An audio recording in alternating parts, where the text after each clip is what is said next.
Halo teman-teman, kembali lagi di channel cerita anime. Kali ini saya akan merekap anime yang berjudul Tate no Yusa. Karena anime ini cukup panjang, jadi saya membaginya menjadi dua part ya. Oke, tanpa banyak basa-basi lagi, yuk langsung kita mulai ceritanya.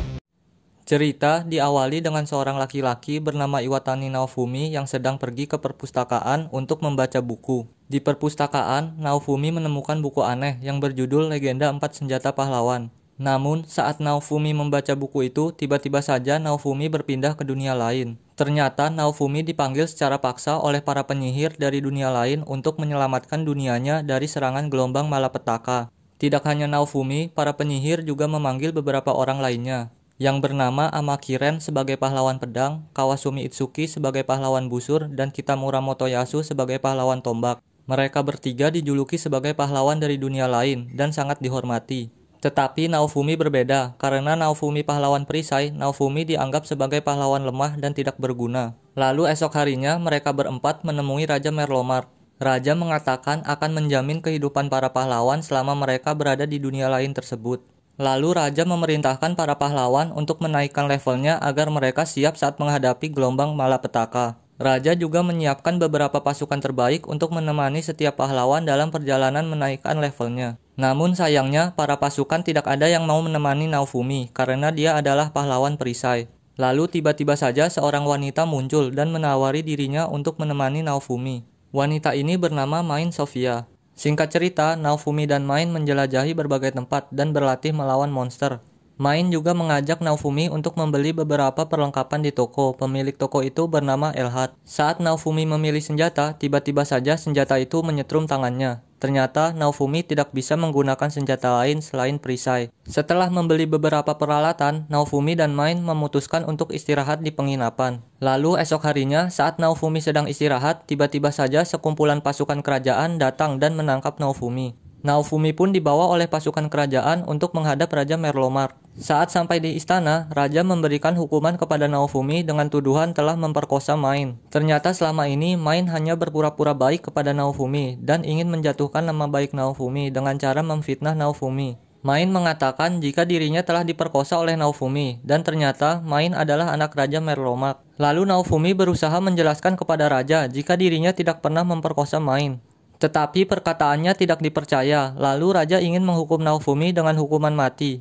Tetapi karena Naofumi adalah seorang pahlawan suci, Raja hanya mengusir Naofumi dari kerajaan. Setelah itu Naofumi pun pergi meninggalkan kerajaan. Karena berita pelecehan tersebut sudah menyebar ke seluruh kerajaan, Naofumi pun dihina dan dijauhi oleh setiap orang.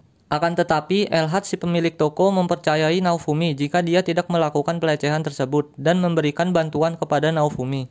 Lalu, karena Naofumi sudah tidak dibiayai oleh kerajaan, Naofumi pun berusaha mencari uang untuk biaya hidupnya. Singkat cerita, malam harinya, Naofumi bertemu dengan pedagang budak. Pedagang itu menawarkan Naofumi untuk membeli budak sebagai rekannya. Lalu, saat melihat-lihat budak, Naofumi menemukan seorang budak jenis manusia setengah binatang. Naofumi pun tertarik dan membeli budak itu. Budak itu bernama Raptalia. Setelah itu, esok harinya, Naofumi melatih Raptalia bertarung agar bisa berguna untuknya. Tidak hanya menyuruhnya bertarung, Naofumi juga merawat Raptalia dengan baik seperti seorang keluarga. Naofumi juga menuruti semua keinginan Raptalia. Singkat cerita, Naofumi yang sedang melakukan perjalanan ke suatu desa, secara tidak sengaja dia menemukan tambang. Karena di dalam tambang tersebut terdapat biji logam yang bisa dijual, Naofumi dan Raptalia pun memasuki tambang tersebut. Namun saat sedang menambang, tiba-tiba saja monster menyerang mereka berdua. Naofumi pun terpojok. Tetapi berkat keberanian Raptalia, monster tersebut berhasil dikalahkan.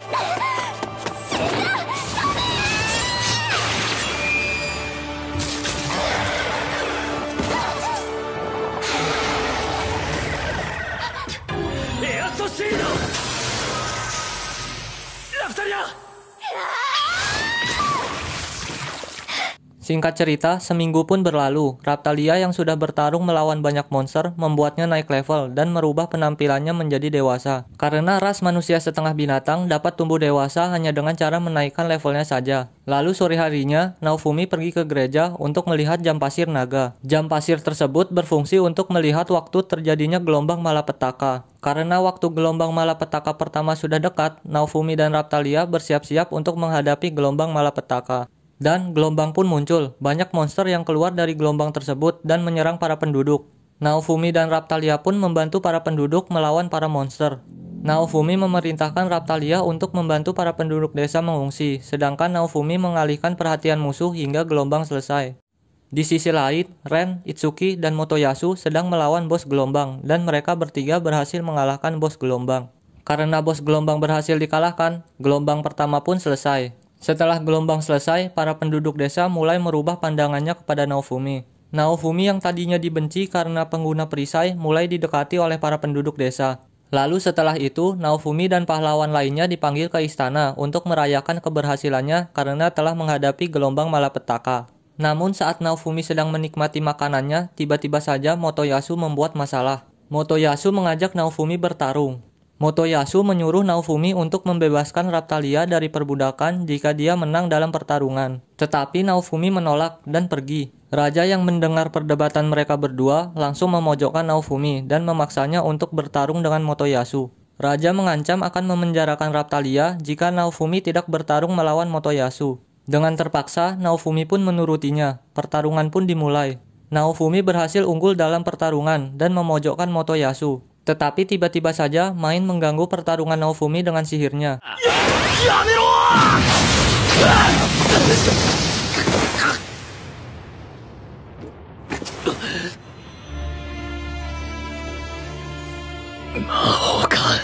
Karena sihir itu, Naofumi menjadi tidak fokus dan Motoyasu langsung menyerang balik. Pertarungan pun dimenangkan oleh Motoyasu. Naofumi yang berusaha menjelaskan kecurangan Motoyasu malah tidak didengar. Lalu tiba-tiba Ren dan Itsuki datang. Ternyata mereka berdua melihat kecurangan yang dilakukan Main. Karena ada saksi yang melihat kecurangan Main, Naofumi pun menjadi pemenang dalam pertarungan tersebut. Raptalia pun dibebaskan dan kembali bersama Naofumi. Lalu esok harinya, Naofumi mendatangi pedagang budak. Di sana dia melihat telur monster Virorial. Virorial berfungsi sebagai penarik kereta atau kendaraan. Karena telur tersebut sangat bermanfaat, Naofumi pun membeli telur Virorial tersebut seharga 100 perak.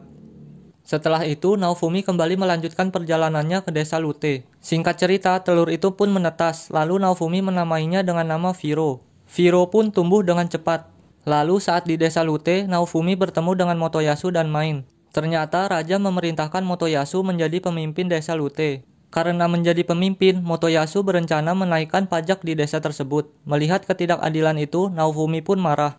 Keributan pun terjadi, lalu Main memutuskan untuk tanding balapan naga. Main mengatakan jika Naofumi memenangkan pertandingan itu, Motoyasu akan mundur dari kepemimpinannya. Pertarungan pun dimulai, akan tetapi Naofumi tidak memakai naga, melainkan memakai Viro sebagai tunggangannya. Singkat cerita, Naofumi pun berhasil memenangkan pertandingan, dan Motoyasu pun mundur dari kepemimpinannya. Karena kemenangannya, penduduk desa memberikan hadiah kereta kepada Naofumi. Lalu Naofumi pun melanjutkan perjalanannya kembali. Karena adanya kereta, Naofumi pun memutuskan menjadi pedagang keliling. Lalu esok harinya, saat bangun di pagi hari, Naofumi dikejutkan dengan kemunculan anak kecil yang sedang tidur bersamanya. Ternyata anak kecil itu adalah Viro.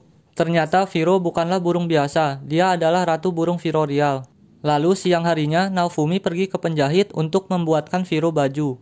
Karena saat berubah menjadi manusia, Viro menjadi telanjang. Akan tetapi, bahan baju yang digunakan sangat khusus. Bahan tersebut bernama benang sihir. Untuk membuat benang sihir, Naofumi membutuhkan batu sihir.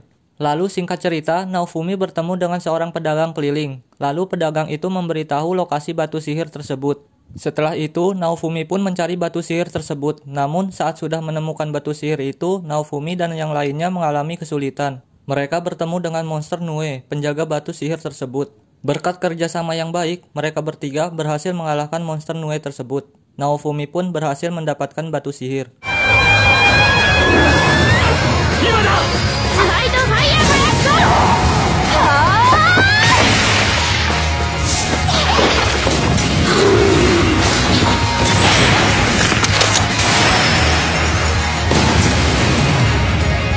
Setelah mendapatkan batu sihir, Naofumi pun merubahnya menjadi benang sihir. Setelah benang sihir didapatkan, Naofumi pun pergi ke tukang jahit untuk membuatkan baju Viro. Baju untuk Viro pun jadi.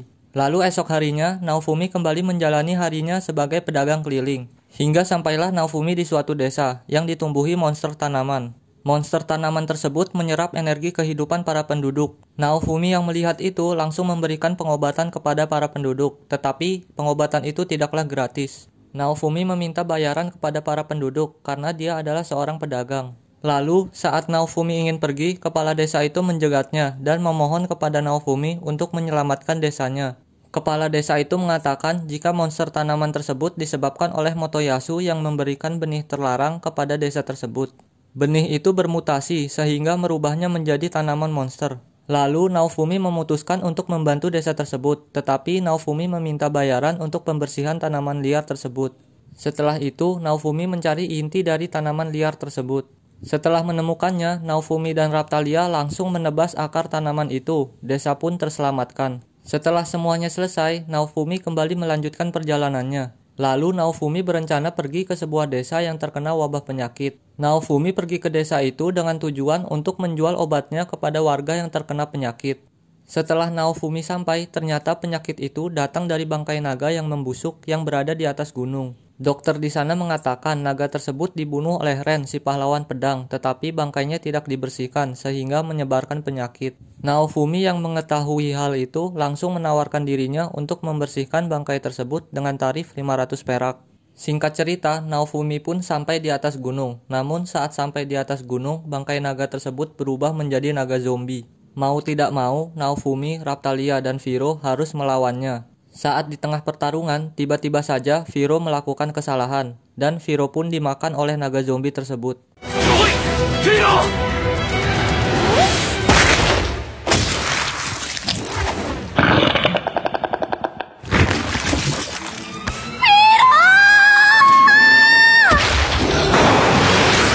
Hal itu membuat Naofumi marah, dan tiba-tiba saja Naofumi membuka skill baru. Skill ini sangat kuat, akan tetapi skill ini sangat berbahaya bagi tubuh Naofumi. Skill ini aktif ketika Naofumi mengalami kemarahan yang sangat besar dan mengambil kesadaran Naofumi. Raptalia yang ingin menghentikan amarah Naofumi malah terkena serangannya. Namun tiba-tiba saja perut naga tersebut meledak dan mengeluarkan Viro. Ternyata Viro tidaklah mati. Setelah mengalahkan naga tersebut, Naofumi langsung membersihkan bangkainya dan membawa Raptalia yang terluka kembali ke desa. Sayangnya, luka Raptalia disebabkan oleh sihir kutukan, sehingga dokter di sana tidak sanggup untuk mengobatinya. Lalu dokter menyarankan Naofumi untuk mengambil air suci yang berada di gereja ibu kota untuk menyembuhkan Raptalia. Lalu esok harinya, Naofumi, Raptalia, dan Viro pergi ke ibu kota untuk meminta air suci. Namun saat di tengah perjalanan, mereka bertemu dengan anak kecil yang bernama Melty. Melty mengatakan bahwa dirinya terpisah dari pengawalnya. Melty pun memohon kepada Naofumi untuk ikut bersamanya sampai di ibu kota. Naofumi pun mengizinkan Melty ikut, tetapi dengan syarat harus membayarnya. Lalu mereka pun melakukan perjalanan bersama. Sesampainya di ibu kota, Naofumi langsung mendatangi gereja untuk meminta air suci. Namun saat sampai di gereja, karena Naofumi pengguna perisai, pihak gereja memberikan harga mahal untuk satu botol air suci. Bahkan Naofumi sempat ditipu dengan air suci palsu. Beruntung Naofumi mengetahuinya dan meminta air suci yang berkualitas tinggi. Setelah mendapatkan air suci berkualitas tinggi, Naofumi pun pergi dari gereja tersebut. Namun, saat keluar dari gereja, tiba-tiba saja Motoyasu membuat masalah kepada Naofumi. Lagi-lagi Motoyasu mengajak Naofumi bertarung. Lalu, saat perdebatan terjadi, Melty datang dan menyuruh mereka berdua untuk berhenti bertarung. Ternyata, Melty adalah anak kedua dari Raja Merlomark dan adik dari Main.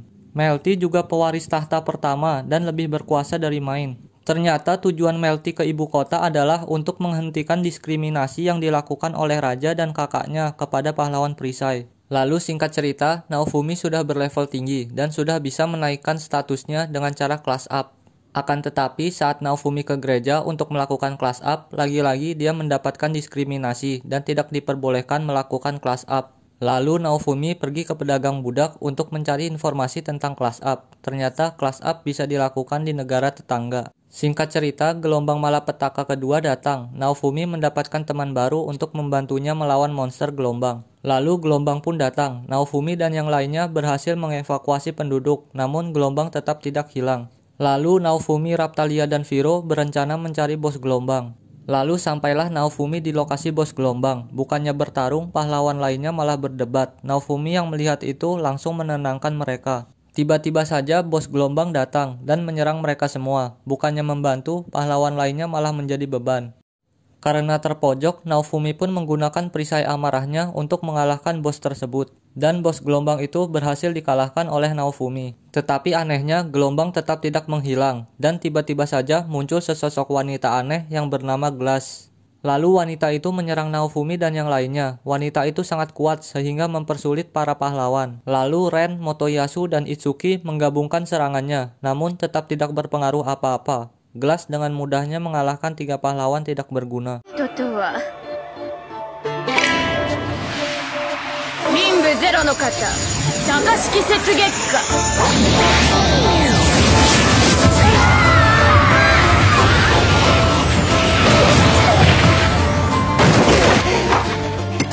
Lalu Naofumi, Raptalia, dan Viro menggabungkan kekuatan mereka, tetapi serangan mereka tetap tidak berpengaruh kepada Glass. Karena terdesak, lagi-lagi Naofumi menggunakan kekuatan amarahnya. Sayangnya, kekuatan itu masih belum cukup untuk mengalahkan Glass.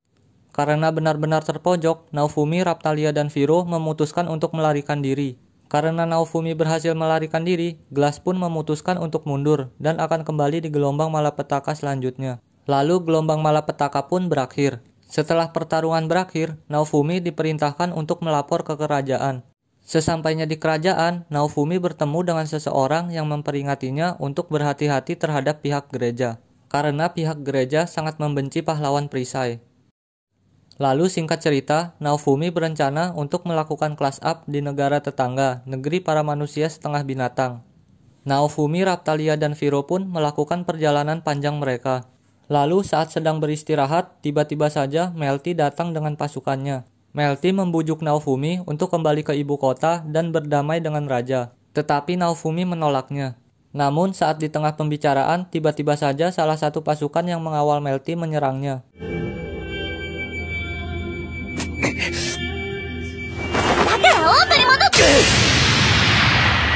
Pasukan itu disuruh oleh Main. Tujuannya untuk memfitnah Naofumi jika Melty telah diculik oleh Naofumi.